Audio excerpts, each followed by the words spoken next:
할렐루야. 오늘 2026년 병원년 새해 첫 주일 예배 하나님 앞에 나와 예배하는 우리 모두 사랑하는 성도들의 삶과 가정과 모든 삶의 지경 가운데 또 한 해 동안도 하나님께서 임마누엘 동행 하시고 함께 하시는 하나님의 은혜와 평강이 넘치실 수 있기를 우리 주님의 이름으로 축복합니다. 오늘 설교의 제목은 용서 사랑의 시작입니다 라고 하는 제목입니다. 올해 2026년도 우리 교단의 주제 말씀과 우리 동일한 말씀으로 새해 첫 주일 말씀의 제목을 가지고 함께 은혜를 나눴으면 좋겠습니다. 어느 교회에서 있었던 일입니다. 목사님께서 교인들한테 이렇게 질문을 했습니다. 여러분 가운데 나는 미워하는 사람이 세상에 하나도 없다라고 하시는 분은 한번 손을 들어보십시오 라고 물어보았습니다.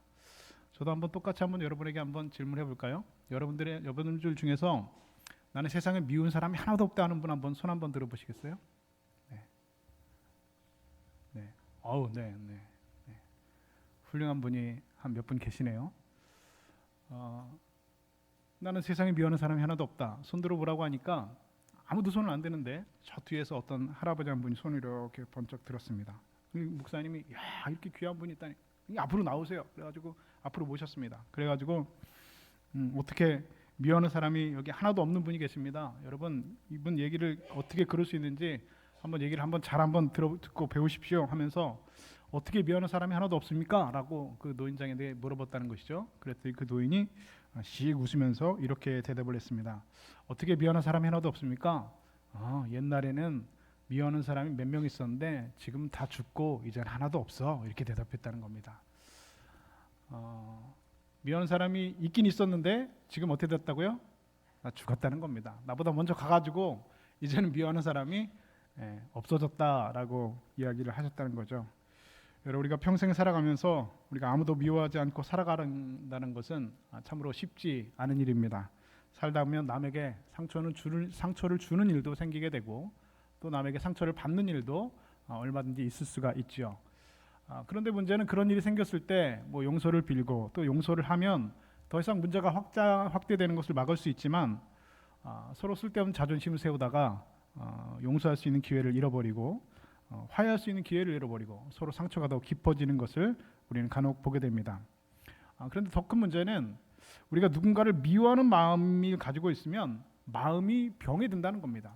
근데 마음에 병이 들면 반드시 몸에도 병에 들게 됐다는 겁니다. 여러분 우리 한국말에 마음이라고 하는 말은요, 이 고어에서는 마음이라는 말과 몸이라는 말이 같은 말이랍니다. 근데 여러분 실제로 그렇지 않습니까? 사람이요 마음이 아프면요 몸도 아파요. 몸이 아프면 마음도 약해집니다. 그러니까 마음과 몸은 서로 다른 것이 아닙니다. 마음의 병에 들면은 사람이 몸에도 병에 들게 된다는 것이죠. 사실 여러분 용서하지 못하면은요, 용서받지 못한 그 사람보다 용서하지 못한 내가 훨씬 더 손해 봅니다. 왜냐하면 내 미움을 받고 있는 그 사람은 사실은 내가 그 사람 미움을 받고 있는지 잘 모르거든요. 나 너 미워! 라고 얘기하지 않는 이상 이 사람이 나를 미워하는지 미워하지 않는지 잘 모릅니다. 그러니까 세상 생기발랄하게 천진난만하게 잘 먹고 잘 삽니다. 누가 나를 미워하는지 잘 모르기 때문에 그렇죠. 근데 문제는 무엇이냐? 정작 그 사람을 미워하는 내가 더 힘들어요. 내가 더 마음이 더 힘듭니다. 그 사람 때문에 용서하지 못하고 미워하는 그 마음이 여러분 얼마나 힘든지 모릅니다. 그래서 여러분 그런 말이 있죠. 사람을 미워하는 그 마음이 바로 지옥이라는 겁니다. 여러분 다 경험이 있으셔서 아시지 않습니까? 누군가를 여러분 정말 미워해 보세요. 정말 미워 죽겠어요. 그럼 여러분 마음이 어떠세요? 기쁘세요? 행복하신가요? 평안하신가요? 누군가를 정말 미워하면은요, 사실은 내 마음에 지옥을 내가 스스로 만들어가는 겁니다. 죽어서 가는 지옥도 지옥이지만 누군가를 미워하는 그 마음이 여러분 이미 지옥에 내가 살고 있는 것과 다르지 않다는 것이죠. 그래서 먼저 오늘 사도 바울은 본문 31절에서 우리에게 이렇게 요청하고 있습니다. 너희는 모든 악독과 노함과 분냄과 떠드는 것과 비방하는 것과 모든 악의를 함께 버리고 라고 말씀하고 있습니다. 여러분 오늘 성경은 우리에게 먼저 용서하라 라고 직접적으로 이야기하고 있지 않습니다. 오늘 성경은 우리에게 용서하라라고 이야기 전에 그 전에 무엇을 말하고 있습니까? 버리라라고 이야기하고 있습니다. 무엇을 버립니까? 너희 마음에 쌓여 있는 악독을 버리고, 너희 마음 가운데 쌓여져 있는 그런 분노를 버리고, 그리고 너희 입에 쌓여져 있는 그런 비방과 떠드는 말과 모든 악의를 함께 다 어떻게 해라? 버려라.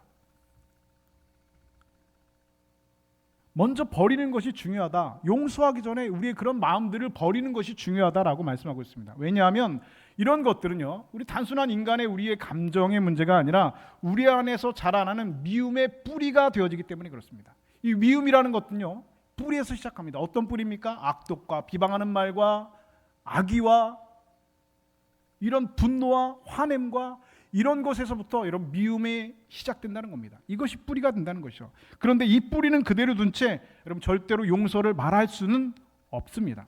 버리지 않으면, 이런 것들을 내어버리지 않으면 여러분 결코 우리 안에서 사랑이 시작될 수가 없는 것입니다. 용서는 그래서 여러분 어느 날 갑자기 요구된 명령이 아닙니다. 하나님께서 먼저 우리에게 갑자기 용서를 명령하시지는 않습니다. 미움을 내려놓는 그 자리에 하나님이 새롭게 시작하시는 우리의 새로운 삶의 방식과 새로운 삶의 태도를 하나님께서는 지금 말씀하고 계십니다. 여러분 사람을 용서하지 못하고 미워해 보세요. 그러면 그 미워하는 마음이 결국엔 나 스스로를 괴롭힙니다. 인간관계의 불화를 갈등을 조장하고 나를 고독의 늪에 스스로 가두어 버립니다. 평생 동안 과거의 끈에서 자유함을 누리지 못하게 합니다. 제가 예전에 대학원에 다닐 때 사경회를 하러 왔던 목사님께서 그런 얘기를 하셨어요. 신학생들, 다시 말해서 목사가 되겠다고 모여있는 수천 명의 신학생들 앞에서 설교를 하는데 그 목사님이 이런 얘기를 하셨어요. 여러분 안에 울고 있는 여러분들을 먼저 용서하십시오 라고 얘기하는 겁니다. 여러분 안에, 내 안에 울고 있는 내가 있대요. 근데 그 울고 있는 나를 평상시엔 몰라요. 잘 모르고 살아갑니다. 그런데 여러분, 내 안에 울고 있는 나는 왜 울고 있습니까? 용서하지 못한 그 사람이 내 안에 있거든요. 아버지를 용서하지 못했든 어머니를 용서하지 못했든 내 안에 용서하지 못하고 내 안에 아주 매듭처럼 꼭 매달려 있는 그 사람을 용서하지 못해서 내 안에 내가 울고 있답니다. 그래서 내 안에 울고 있는 나를 먼저 용서하랍니다. 그리고 그 사람을 놓아주랍니다. 그 매듭을 풀어버리랍니다. 그러면서 그 안에 은혜가 시작되고 그 안에 그리스도의 사랑이 쌓이기 시작할 수 있다라고 이야기하는 얘기를 듣고서 큰 은혜를 받은 적이 있습니다. 여러분 사람이 용서하지 못하면 가장 피해를 보는 사람은 결국 여러분 나 스스로입니다. 나 스스로 고독의 늪에 갇히게 되고 나 스스로 과거의 끈에서 그 매듭을 풀어내지 못하고 스스로 내 안에서 울고 있는 내가 계속해서 쌓게 된다는 것이죠. 문제는 그런데 여러분 여기서 끝나지 않습니다. 성경은 용서를 단지 우리의 마음의 건강의 문제가 아니라 하나님과의 관계를 가늠하는 기준이라고 말하고 있습니다. 그러니까 용서가 우리 인간의 감정의 문제가 아니라 하나님과의 관계를 가늠하는 기준이 되어진다라고 말씀하고 있죠. 나를 위해서도 그 사람을 용서해야 되는 것이 맞지만 더 중요한 것은 우리가 용서해야 될 분명한 이유가 어디에 있느냐? 우리 주님께서 가르쳐준 기도에 분명히 기록되어 있다고 성경은 말씀하고 있습니다. 마태복음 6장 15절에 우리 주님께서 이렇게 말씀하셨죠. 너희는 이렇게 기도하라 라고 하시면서 주님께서 주기도문을, 다시 말해서 이렇게 기도하라고 하는 기도의 모본을 말씀하시면서 주기도문을 가르쳐 주셨습니다. 그리고 이렇게 말씀하십니다. 너희가 사람의 잘못을 용서하면 너희 하늘 아버지께서도 너희 잘못을 용서하시려니와 너희가 사람의 잘못을 용서하지 아니하면 너희 하늘 아버지께서 너희의 죄를 용서하지 아니하시리라 말씀하고 있습니다. 여러분 왜 이 주님께서 주기도문의 마지막에 이런 말씀을 하셨을까요? 그것은 바로 우리의 오늘 믿음이라고 하는 것이 이 용서와 아주 밀접한 관계성 안에 있기 때문에 그렇습니다. 마태복음 5장 23절부터 23절에 이런 말씀이 있습니다. 예물을 제단에 드리려다가 거기서 내 형제에게 원망 들을 만한 일이 있는 것이 생각나거든 예물을 제단 앞에 두고 먼저 가서 형제와 화목하고 그 후에 와서 예물을 드리라 말씀하고 있습니다. 하나님 앞에 예배를 드리러 나왔는데 원망 들을 만한 일이 생각난 겁니다. 아직까지 해결하지 못한, 용서하지 못한 마음이 있고 미워하는 마음 그대로 가지고 있으면 그 문제를 해결하고 와서 다시 예배를 드리라고 성경은 말씀하고 있습니다. 내 마음속에 누군가를 용서하지 못한 그 매듭이 여전히 달려있다면, 그 매듭을 풀어내지 못했다면, 용서하는 마음이 우리 마음 가운데 그 미움이 끝나지 않았다면 여러분 하나님 앞에 예배하는 것이 여러분 의미 없는 일이 될 수도 있다라고 하나님께서 말씀하고 있는 것입니다. 여러분 잘 알고 계시는 아프리카의 성자로 불리는 슈바이처 박사라고 하는 분이 계십니다. 이분이 아주 유명한 말을 했는데요. 어떤 말을 했냐면 세상에 이단이라고 하는 말을 굉장히 많이 하는데 기독교에서 가장 무서운 이단은 무엇이냐? 바로 그것은 사랑이 없는 기독교다라고 말을 했습니다. 여러분 동의하십니까? 사랑이 없는 기독교, 여러분 생각해 보셨나요? 언젠가도 말씀드렸죠. 여러분 교회라고 하는 공동체 안에서 십자가를 떼어내면 여러분 어떤 일이 생길까요? 어떤 신학자는 그런 얘기를 했습니다. 교회 안에서 십자가가 사라지게 된다면, 그 십자가의 사랑과 그 은혜가 사라지게 된다면 교회는 이 세상에서 가장 추악한 집단이 될 수 있다라고 이야기했습니다. 저는 얼마든지 여러분 그럴 수 있다고 생각합니다. 그리고 실제로 그런 일들은 여러분 교회 안에서 얼마든지 여러분 일어나고 있고 교회 역사 안에서 얼마든지 일어나고 있습니다. 여러분 사랑이 없는 기독교, 십자가의 사랑과 은혜가 빠져있는 여러분 기독교는 이 세상에서 가장 추악한 집단과 여러분 공동체가 될 수 있다라는 사실이죠. 이단 말을 하지만 가장 여러분 최악의 이단은, 무서운 이단은 사랑이 없는 기독교다라고 슈바이처 박사는 말을 했습니다. 우리 한국교회 성도들은 열심히 참 세계적으로 유명하죠. 그 중에서도 기도에 대한 열심이 얼마나 대단한지 모릅니다. 전 세계에서 새벽 기도회가 있는 교회는 한국 교회밖에 없습니다. 그리고 해외에 있는 교회 중에서는 새벽 기도가 있는 교회가 있긴 있는데 어떤 교회게요? 한인교회. 외국에 있는 한인교회는 새벽 기도회가 있습니다. 그러니까 일반 교회들은 새벽 기도회가 없습니다. 얼마나 기도에 대한 그런 열심들이 있는지 모릅니다. 심지어 여러분 기도를 얼마나 한국 교회인들이 열심히 하냐면 밥 먹을 때도 기도하고 잘 때도 기도하고 심지어 커피 한 잔 마실 때에도 기도를 합니다. 저는 사실 원래 죄송한 얘기지만 커피 마실 때는 기도 안 하고 그냥 마셨었거든요, 예전에. 근데 커피는 그냥 물 비슷한 음료수라고 생각했기 때문에 그냥 커피는 그냥 이렇게 마셨어요. 기도하지 않고. 근데 제가 통영에 내려와서 보니까 장로님들하고 커피 마시다 보니까 장로님들이랑 커피 시켜놓고서는 이렇게 커피를 마시는데 저는 커피 마시려고 잔을 벌써 이렇게 딱 들었는데 그 장로님이 그렇게 기도하고 계시더라고요. 그래서 얼른 다시 내려놓고 저도 같이 기도했던 적이 있는데요. 커피 한 잔 놓고도 그렇게 기도를 하시는 거예요. 그게 참 쉽지가 않죠. 저도 개인적으로 좀 어려움이 있습니다. 목사가 어려운 점이 있습니다. 어떨 때 좀 어려우냐면 기도할 때 어려울 때가 있는데 그때가 언제냐면 신방 갔을 때, 신방하고 나서 가정에서 준비한 그 식탁이 있죠. 이렇게 음식을 준비해 놓으실 때가 있습니다. 그런데 그때가 참 힘들어요. 그래서 저는 거기서 이제 목사니까 식사 기도를 해야 되는데 식사 기도할 때가 저는 참 힘듭니다. 왜냐하면 식사 기도할 때 보면 음식 냄새가 이렇게 막 나잖아요. 그럼 막 입이 침이 고여가지고요. 기도하기가 참 힘들어요. 그래도 기도를 해야 되니까 열심히 기도를 하죠. 기도하는데 여러분 한국교회 교인들만큼 열심히 있는 사람들이 여러분 별로 없습니다. 그런데 기도는 그렇게 열심히 하는데 부끄럽게도 서로 사랑하지 못하고 미워하고 헐뜯고 정죄합니다. 서로 입술로 범죄하고 살아갑니다. 기도한 그 입으로 또 누군가를 비방하고 비난하고 욕한다는 것이죠. 야고보서 3장은 이렇게 말씀하고 있습니다. 샘이 어찌 그 한 구멍에서 단물과 쓴물을 함께 내겠느냐라고 말합니다. 그런데 그런 일들이 실제로 우리 안에서 얼마나 많이 일어나고 있는지요. 어쩌면 가장 큰 죄를 짓고 있으면서도 그것이 심각한 죄인 것을 깨닫지 못하고 살아가는 것은 아닌가. 그럼 많은 사람들이 그래서 기독교에 있어서 우리 신앙생활에서 믿음이라고 하는 것은 필수 과목이지만 사랑은 선택 과목쯤이라고 생각하는 교인들이 꽤 많이 있는 것 같습니다. 구원받기 위해서는 믿으면 구원받다고 하니까 구원받기 위해서는 믿음은 당연히 있어야 되지만 사랑은 경우에 따라서 할 수도 있고 경우에 따라서 안 할 수도 있다라고 생각하는 것 같습니다.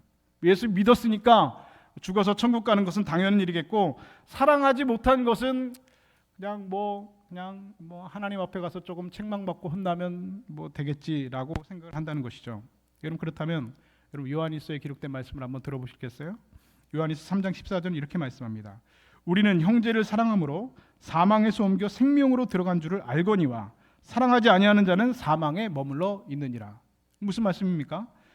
형제를 사랑하는 사람은 사망에서 생명으로 옮겨진 사람이랍니다. 다시 말해서 구원받은 사람이라는 것이죠. 그런데 형제와 이웃을 사랑하지 못하는 사람은 어떤 사람이라고요? 사망에 그대로 머물러 있는 사람이다라고 말하고 있습니다.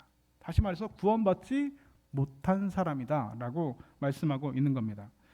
또한 요한일서 4장 7절부터 8절은 이렇게 말하고 있습니다. 사랑하는 자마다 하나님께로 나서 하나님을 알고 사랑하지 아니하는 자는 하나님을 알지 못하나니 이는 하나님은 사랑이심이라. 이웃을 사랑하는 사람은 하나님을 아는 사람이랍니다.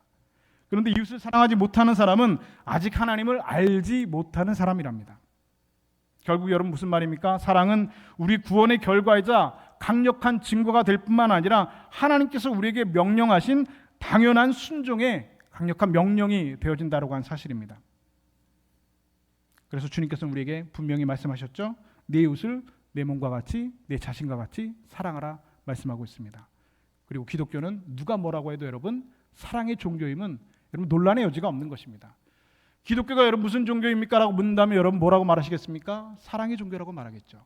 성경 66권이 결국 말하고자 하는 것이 무엇입니까? 라고 묻는다면 여러분 우리는 무엇이라고 말하겠습니까? 사랑이라고 여러분 우리는 누구나 다 말할 것입니다. 믿음, 소망, 사랑 이 세 가지는 항상 있을 것인데 그 중에 제일은 뭐라고요? 사랑이라고 여러분 우리는 다 알고 있습니다. 내 이웃을 내 몸과 같이 사랑하라. 이 말씀 앞에서 여러분 우리가 모두 다 거리낌이 없어야 됩니다. 여러분 그래서 사랑의 다른 말은 무엇입니까? 용서입니다. 그리고 용서는 사랑과 여러분 다른 말이 아니라 같은 말이 되어집니다. 아버지 유산을 미리 받아서 먼 나라로 가서 허랑방탕에 살았던 그 아들이 집으로 돌아왔을 때 아버지는 그 아들을 용서해 주었다고 합니다. 이유가 무엇입니까? 단 한 가지입니다. 그 아들을 사랑하기 때문입니다. 그 아들을 사랑하기 때문에 용서한 것이죠. 그래서 영국의 유명한 설교자인 스펄전 목사님은 이 내용을 이렇게 표현합니다. 아들이 한 걸음을 옮겨 놓을 때 아버지는 10걸음을 달려왔다.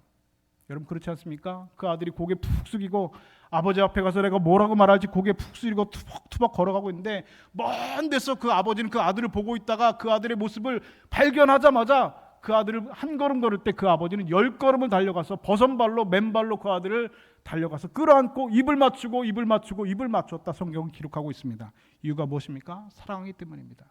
사랑하기 때문에 그 아들은 그 아들을 책망하지 않습니다. 이놈아 너 그 많던 재산 어디 가서 다 허랑방탕에 썼느냐 묻지 않습니다. 그 많던 재산 뭐하고 다 이제야 돌아오느냐라고 그 아들을 책망하지 않습니다. 그냥 그 아들을 끌어안고 한없이 입을 맞출 뿐입니다. 여러분 사랑은 곧 용서이기 때문에 그렇습니다. 모든 허물을 그냥 덮어주는 겁니다. 그래서 베드로전서 4장 8절에 이렇게 말씀합니다. 무엇보다도 뜨겁게 서로 사랑할지니 사랑은 허다한 죄를 덮느니라 말씀하고 있습니다. 그리고 성경은 그 사랑을 감정으로 설명하지 않습니다. 그러니까 우리가 그 성경에서 말하는 사랑을 우리가 일반적으로 하는 그 감정 차원에서의 사랑으로 말하지 있지 않고 구체적인 삶의 태도와 행동으로 우리에게 말씀하고 있습니다. 오늘 보면 32절은 이렇게 말씀하죠. 서로 친절하게 하며 불쌍히 여기며 서로 용서하기를 하나님이 그리스도 안에서 너희를 용서하심 같이 하라. 첫 번째로는 친절하게 하라 말씀하고 있습니다. 여러분 친절하게 하라는 말은 여기서 이 말은 그냥 단순히 예의 바르고 자상하다는 것 그 이상의 의미를 가지고 있습니다. 이 말은 상대방을 돌봐주려는 마음을 가지고 적극적으로 다가가서는 것을 의미합니다. 내게 비록 해를 끼치고 내 마음을 아프게 한 사람이지만 외면하지 않고 그에게 다가가는 것, 그것을 말하는 것이죠. 사도 바울이라는 사람은 여러분 기독교 역사뿐만 아니라 전 세계의 역사에 있어서 가장 큰 영향력을 미친 사람 중에 한 사람입니다. 그래서 역사학자들은 사도 바울의 발걸음이 유럽에 첫 발을 내디뎠을 때 세계 역사는 아시아에서 유럽으로 옮겨졌다라고 이야기를 하고 있습니다. 그런데 바울은 원래 어떤 사람이었습니까?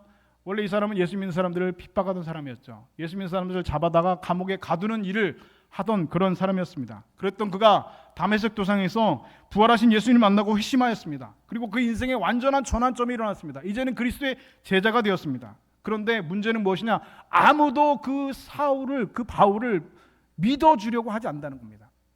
바울이 회심한 후에 예루살렘 교회에 찾아갔습니다. 그런데 여러분 예루살렘 교회 교인들이 바울을 두 팔 벌려서 환영해 주었을까요? 아니요. 의심의 눈초리로 봤죠.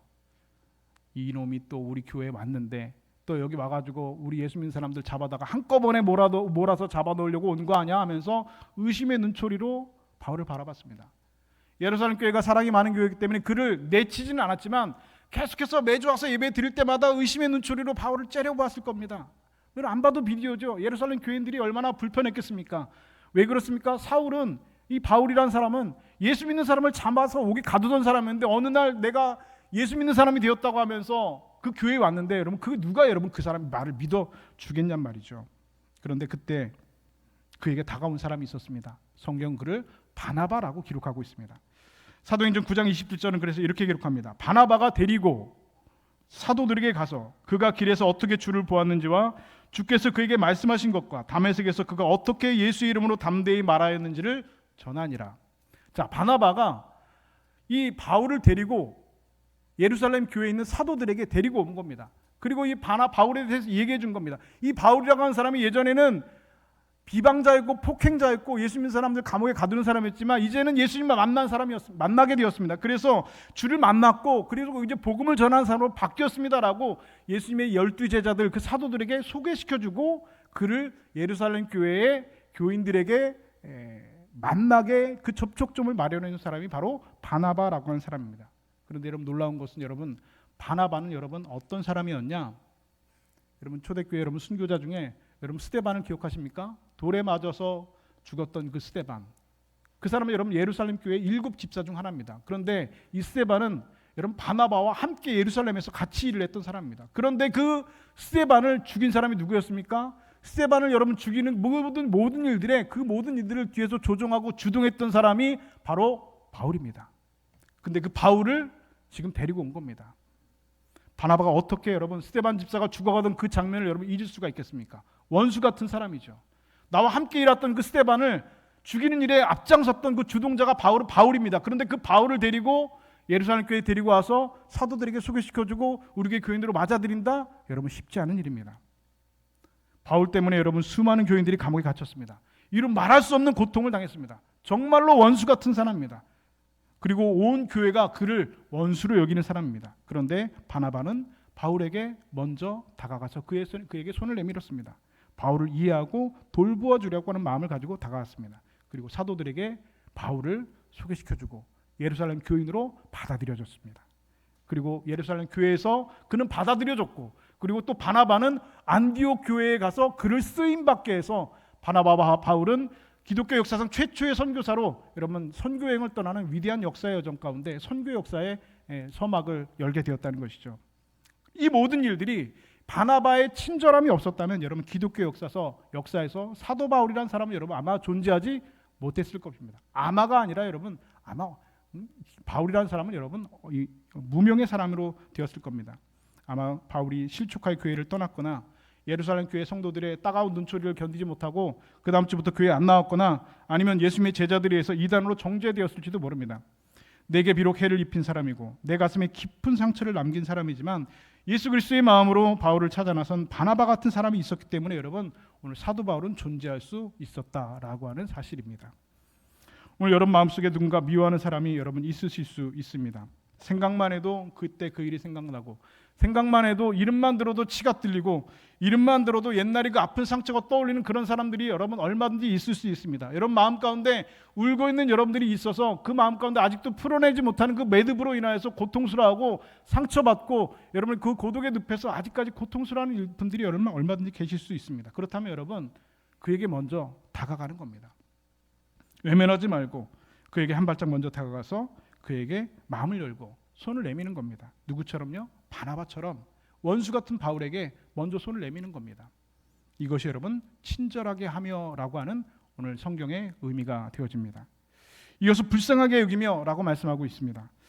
사람은 여러분 다 누구나 실수합니다. 실수하지 않은 사람이 있습니까? 그런데 여러분 사람 실수할 때 우리는 어떻게 생각해야 됩니까? 저 사람도 별 수 없는 사람이지 사람이니까 그런 실수할 수 있겠거니 하고서는 여러분 그냥 이해해 주는 겁니다. 사람은 여러분 사랑할 만해서 여러분 사랑하는 것이 아닙니다. 여러분 사랑할 만해서 여러분 사랑합니까? 여러분 기독교에서 말하는 사랑은 나를 좋아해주고 나를 사랑해주고 나를 이뻐해주는 사람을 사랑하는 것을 여러분 기독교에서 말하는 사랑이 아닙니다. 그건 여러분 어린아이들도 할 수 있는 겁니다. 누구나 다 할 수 있는 겁니다. 다 할 수 있는 겁니다. 쉬운 겁니다. 아니 나를 사랑해주는데 나도 사랑하는 거 얼마나 쉽습니까? 나를 좋아해주는데 내가 그 사람 좋아해주고 사랑하는 거 얼마나 여러분 쉽습니까? 근데 여러분 기독교에서 말하는 사랑은 여러분 결코 그런 차원의 사랑이 아닙니다. 여러분 우리 주님께서 말씀하신 사랑, 여러분이 이제까지 알고 있는 성경에서 말하고 있는 예수님께서 말씀하시고 있는 사랑은 어떤 사랑입니까? 나를 좋아해주고 나를 사랑해주는 사람을 사랑하는 것이 아니라 나에게 실수하고 나에게 해를 끼치고 정말 미워하고 정말 원수 같은 그 사람에게 먼저 마음의 문을 열고 친절하게 여기고 먼저 다가 손을 내밀고 그를 이해해주고 그의 허물을 덮어주는 것. 이것이 여러분 오늘 기독교에서 말하는 여러분 사랑의 의미입니다. 그리고 이것이 불쌍히 여긴다, 긍휼히 여긴다라고 하는 단어의 정확한 의미입니다. 아무리 겉으로는 완벽해 보이고 화려해 보여도 누구나 실수하는 인간적인 연약함을 우리가 다 이해하고 그를 용서하고 더 이상 문제 삼지 않는 것이죠. 평화의 기도로 유명한 성 프란시스라고 하는 유명한 수도자가 있었습니다. 한 번은 그 프란시스 수도에서 가장 유명한 것이 무엇이냐면 관상 기도와 더불어서 금식 기도였는데요. 그 수도원에서는 금식 기도를 어떻게 하냐면 금식 기도를 밥 먹듯이 하는 겁니다. 여러분 금식 기도를 밥 먹듯이 하면 여러분 얼마나 힘들겠습니까? 근데 그 수도원에 있는 사람들은 그 수도자들은 금식 기도를 그렇게 잘합니다. 그러니까 금식 기도를 맨날 밥 먹듯이 하니까 한 번은 그 제자 중에 프란시스의 제자 중에 한 사람이 이런 제안을 했습니다. 우리가 이렇게 금식 기도 많이 하고 열심히 하고 하다 보니까 금식 기도 이렇게 자주 하는 일이니까 우리가 이번에는 그냥 금식 기도 하지 말고 아예 그냥 우리 앞에 음식을 딱 갖다 놓고 그리고 나서 금식 기도를 합시다 라고 제안을 했습니다. 그냥 금식 기도 하는 것도 힘든데 앞에다가 맛있는 스프, 죽을 한 사발 딱 갖다 놓고서는 금식 기도 하자는 거예요. 이거 죽을 맛이죠. 제가 앞에서 말씀드렸잖아요. 제가 신방 가서 기도할 때 음식 냄새 때문에 침이 고여가지고 기도도 짧게 한다고 했는데 근데 금식 기도를 하는데 앞에다가 맛있는 음식을 그냥 음식이 그냥 음식 냄새가 나는데 그걸 놓고 금식 기도를 한다는 거 여러분 얼마나 힘들겠습니까? 근데 금식 기도를 자주 하다 보니까 우리 이번에 그렇게 한번 해보자. 그래서 그렇게 음식을 맛있는 죽을 스프를 끓여놓고 그리고 나서 금식 기도를 시작했습니다. 자 시작 하면서 이제 놓고선 금식 기도를 했습니다. 하루가 지나고 이틀이 지나고 3일이 지났습니다.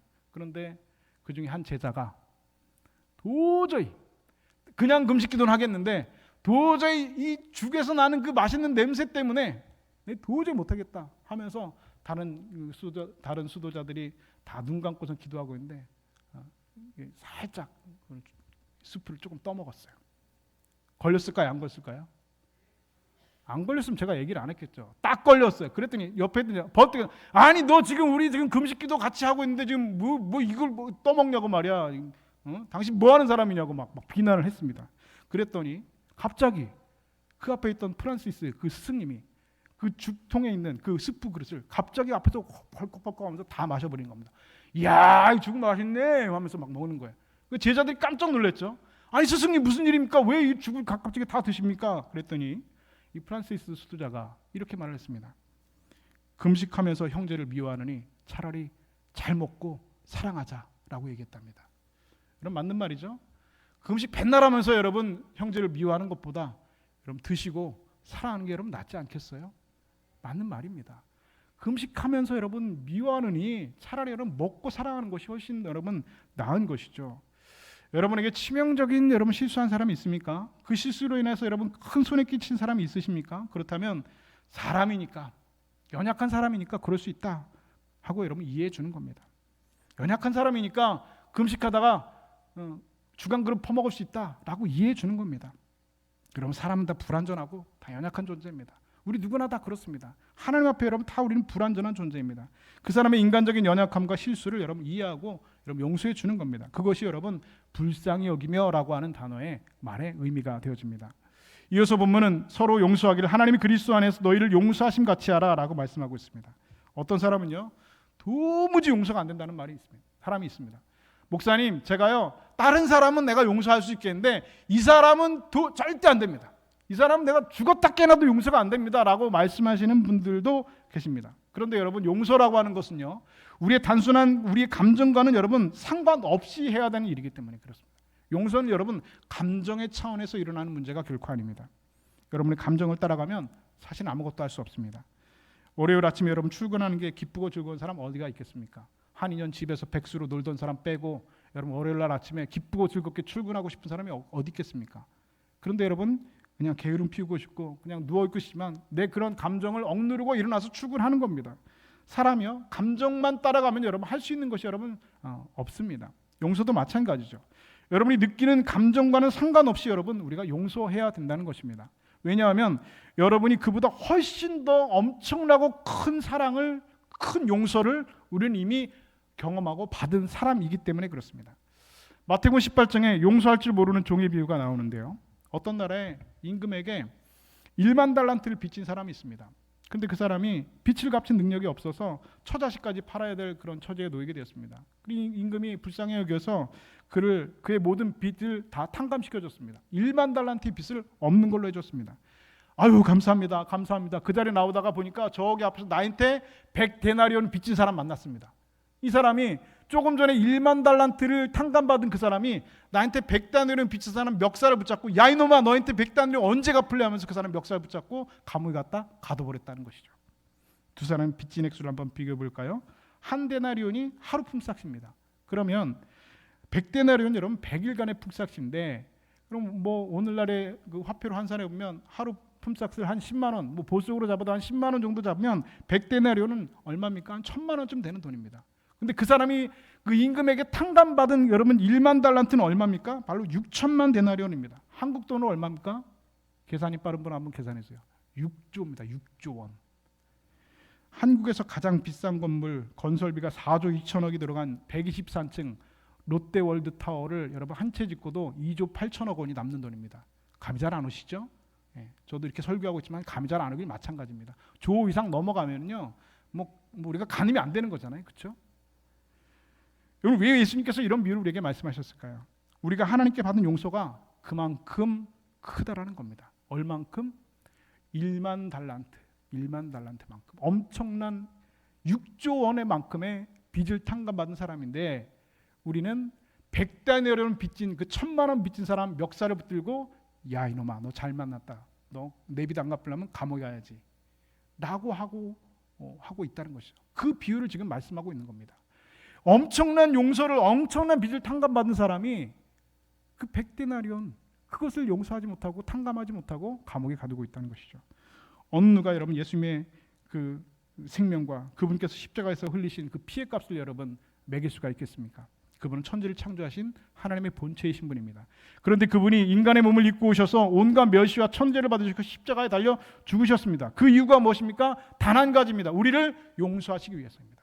우리를 죄에서 구원하시고 지옥 갈 수밖에 없는 사망에 있는 우리를 용서하시고 십자가에서 용서하시고 천국 보내기 위해서 우리를 용서하시기 위해서 값으로 따질 수 없는 엄청난 대가를 하나님께서는 치르시고 독생자 예수 그리스도를 그의 십자가에서 못 박히셨습니다.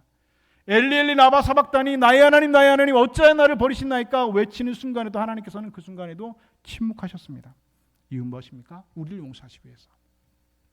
그런데 우리는 우리의 감정 때문에 그 얄팍한 감정이라는 것 때문에 다른 사람을 용서하지 못합니다.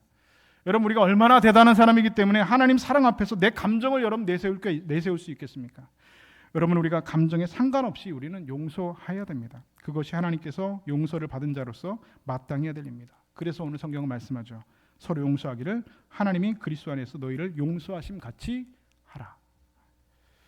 설교 서두에서 그 노인의 이야기가 다시 떠오릅니다. 미워하던 사람들이 이미 다 죽어서 이제는 미워한 사람들이 하나도 없다라고 말했던 그 노인의 그 이야기. 여러분 웃고 우리가 넘겼지만 가만히 생각해보면 그 말 속에는 여러분 슬픈 사연이 담겨져 있죠. 용서하지 못한 채 시간을 보내다 보면 관계는 회복되지 못한 채 그냥 다 사라지고 마음의 미움만 남은 채 인생이 그냥 흘러가 버리고 말아버린다는 겁니다. 여러분 하나님께서는 저와 우리가 그렇게 살기를 원치 않으셨습니다. 미워하는 사람이 죽어도 여러분 그 미움은 여러분 결코 끝나는 것이 아닙니다. 미움은 여러분 용서로만 여러분 끝낼 수가 있는 겁니다. 여러분 하나님께서는 우리가 용서를 선택함으로 지금 여기서 사랑을 시작하는 인생을 살기를 원하십니다. 여러분 스스로에게 한번 물어보시겠어요? 난 아직도 마음속에 그 매듭을 풀어내지 못하고 미워하고 있는 사람은 있지 않은가? 지나간 상처로 인해서 나는 지금도 그 사랑을 미루고 있지는 않은가? 미워하는 사람이 있었는데 지금 다 죽어서 이제는 미워하는 사람 없어 라고 여러분 말하시겠습니까? 여러분 미워하는 사람이 있다고 한다면 여러분 이 시간 먼저 여러분 마음을 풀고 여러분 용서하십시오. 여러분 안에 울고 있는 여러분들 스스로 용서하십시오. 용서는 하나님의 강력한 명령입니다. 용서는 구원받은 백성의 증거입니다. 뿐만 아니라 용서는 하나님께서 우리에게 먼저 보여주신 가장 강력한 사랑의 방식임을 믿으실 수 있기를 주님의 이름으로 축복합니다. 하나님께서는 십자가에서 이미 시작된 그 사랑이 오늘 우리들의 마음속에서 다시 시작하기를 원하십니다. 그러므로 이제 용서로 여러분의 마음의 문을 여십시오. 그리고 용서로 관계의 첫 발을 내디디십시오. 그 순간 사랑은 우리 마음 가운데 조용하고도 잠잠하게 다시 흐르기 시작할 것이고, 굳어있던 우리의 삶은 하나님의 은혜 안에서 다시 새로워지게 될 줄로 믿습니다. 올해 2026년 우리 총회의 표어는 용서, 사랑의 시작입니다. 그리고 그 내용을 우리는 교회 주보에 크게 인쇄하였고, 교회 앞에 크게 인쇄하면서 올해 2026년을 시작합니다. 여러분, 용서는 사랑을 시작하는 겁니다. 그리고 용서는 사랑이라고 성경은 말하고 있습니다. 오늘 이 사랑의 길을 선택하며 살아감으로써 그 사랑의 사람이 되어서 우리가 받은 그 사랑을 우리 삶으로 살아내고 하나님의 말씀대로 순종하며 살아가는 오늘 한 해의 첫 걸음이 다 되실 수 있기를 우리 주님의 이름으로 간절히 축원드립니다.